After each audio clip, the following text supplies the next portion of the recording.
आज भिडियो शुरूते एक रिक्वेस्ट करब सबाइके भिडियोर कोनो अंश यदि आपनादेर भालो लागे যারা নতুন বন্ধু হয়ে আসবেন অবশ্যই আমার চ্যানেলটা সাবস্ক্রাইব করে আমার পাশে থেকে যাবেন বেল নোটিফিকেশনটা অন করে দেবেন আমি যখন কোনো ভিডিও আপলোড করব সবার প্রথম আপনাদের কাছে নোটিফিকেশন পৌঁছে যাবে তো সবার প্রথম আপনারা দেখতে পাবেন।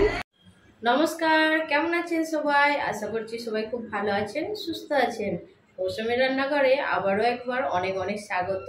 তো আজকে একটা নতুন রেসিপি নিয়ে এসেছি, অবশ্যই রেসিপিটা দেখুন, কেমন লাগলো কমেন্টের মাধ্যমে জানাবেন। এখানে 200 গ্রাম মাশরুম নিয়েছি। এই মাশরুমটা কিভাবে আমি কাবাব বানাবো সেটাই আপনাদের কাছে শেয়ার করছি। হাতের সাহায্যে মাশরুমগুলো এইভাবে টুকরো করে ভেঙে নেব। টুকরোগুলো বড় থাকলেও হবে, এখানে একদম ছোট না করলেও হবে। মাখতে মাখতে এগুলো কিন্তু খুব সহজেই ভেঙে যাবে। মাশরুমগুলো হাতে করে আমি ভেঙে নিয়েছি। এবার এর মধ্যে দিয়ে দেব আধা চামচ হলুদ গুঁড়ো, দিয়ে দেব আধা চামচ লঙ্কার গুঁড়ো, যে কোনো লঙ্কার গুঁড়ো নিতে পারেন। ঝালের পরিমাণটা অবশ্য আপনারা দেখে দেবেন। দিয়ে দেব আধা চামচ জিরে পাউডার, আধা চামচের কম ধনে গুঁড়ো দিয়ে দেব, দিয়ে দেব আধা চামচ চাট মশলা। এবার খুব ভালো করে এটা মিক্স করে নেব। এখানে আমি নুনটা এখন দেব না, নুনটা আমি পরে দেব, সেটা কেন পরে দেব বলে দেব। এবার দিয়ে দেব আমি একটা বড় সাইজের পেঁয়াজ এইভাবে কুচি করে নিয়েছিলাম, সেটা দিয়ে দিলাম। দিয়ে দেব দুটো কাঁচা লঙ্কা কুচানো, কিছুটা পরিমাণে ধনে পাতা। এবার দেব একটা সিদ্ধ আলু, সেটা আমি গ্রেট করে দিয়ে দেব।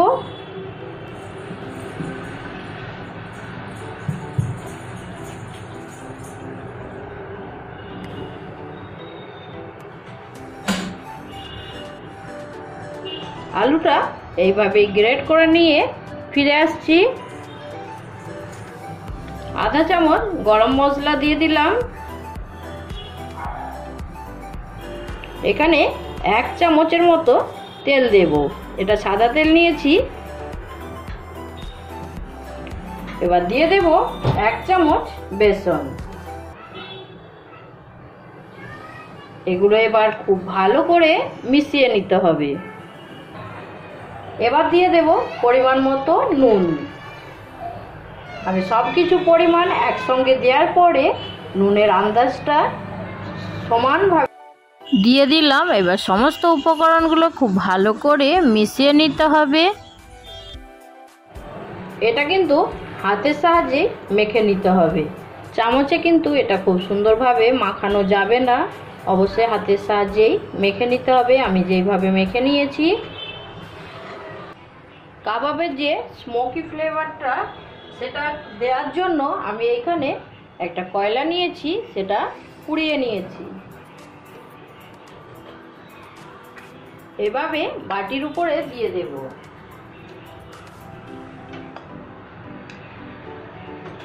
খুব সামান্য পরিমাণে একটু তেল দিয়ে দেব, খুব সামান্য পরিমাণে দেব।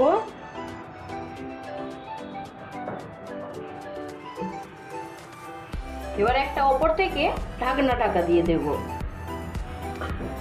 5 মিনিট পরে ফিরে আসছি। আবারও 5 মিনিট পরে ফিরে চলে এলাম। এখানে কয়লার ধোঁয়াটাও একদম সেট হয়ে গেছে। এটা এবার নামিয়ে নেব। এবার একদম মাশরুমের মিশ্রণটা রেডি হয়ে গেছে কাবাবে শেপ দেওয়ার জন্য। তার জন্য হাতের মধ্যে আমি অল্প পরিমাণ তেল নেব। তেলের কারণে হাতের মধ্যে একদম জড়িয়ে যাবে না, খুব ইজিভাবে বানিয়ে নিতে পারবো। এখান থেকে বানিয়ে রাখা মিশ্রণটা হাতের মধ্যে অল্প অল্প নিয়ে একটা কাবাবের শেপ দেব। একটা আইসক্রিমের কাঠি নিয়েছি, এই কাঠির সাহায্যে শেপটা দিয়ে দেব। আর আপনারা আপনাদের পছন্দ মতন শেপ দেবেন, গোলভাবে লম্বাভাবে। তো চলুন এই সুন্দরভাবে শেপটা দেখে নিন আমি যেইভাবে বানিয়েছি। দেখুন আমার শেপ দেওয়া হয়ে গেছে। এবার খুব হালকা হাতে আইসক্রিমের কাঠিটা বের করে নেব। খুব হালকা হাতে আইসক্রিমের কাঠিটা বের করে নিয়ে দেখুন একদম শেপটা খুব সুন্দরভাবে দিয়ে দিয়েছি। এইভাবেই বাকিগুলো শেপ দিয়ে ফিরে আসছি। কাবাবগুলো একদম রেডি করে নিয়ে চলে এসেছি। চলুন তাহলে গ্যাস অন করে ফ্রাই প্যানটা বসিয়ে দেব। এখানে ফ্রাই প্যান নিয়ে নিয়েছি। প্যান গরম হয়ে গেছে, প্যানের মধ্যে দিয়ে দেব রিফাইন অয়েল। তেল গরম হয়ে গেছে, এবার কাবাবগুলো একটা একটা করে দিয়ে দেব।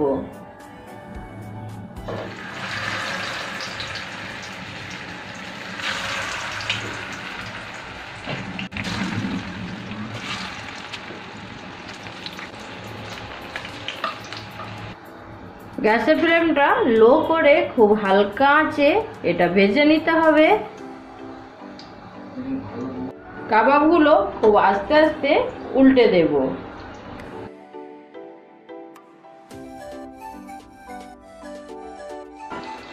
কাবাবগুলো খুব সুন্দর করে লাল লাল করে ভেজে নিয়েছি, এবার তুলে নেব।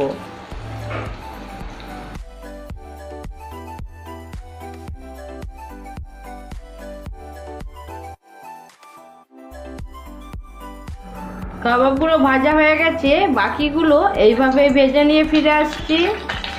মাশরুম কাবাব একদম রেডি করে নিয়ে চলে এসেছি। আজকের এই মাশরুম কাবাবের রেসিপিটা আপনাদের কেমন লাগলো অবশ্যই কমেন্টের মাধ্যমে জানিয়ে দেবেন। ভালো লাগলে একটা লাইক দিয়ে দেবেন। মাশরুম কাবাব একটা ভেঙে দেখিয়ে দেব। আর এটা অসম্ভব সুন্দর খেতে। ভেতরটা দেখতে পেয়েছেন, অসম্ভব সুন্দরও হয়েছে। যতটা সুন্দর দেখতে ততটাই সুন্দর খেতে। অবশ্যই এভাবে একবার বাড়িতে বানাবেন। এইরকম নতুন নতুন রেসিপি নিয়ে খুব তাড়াতাড়ি আরও একটা ভিডিওর সঙ্গে দেখা হবে। সবাই ভালো থাকবেন, সুস্থ থাকবেন। বাই।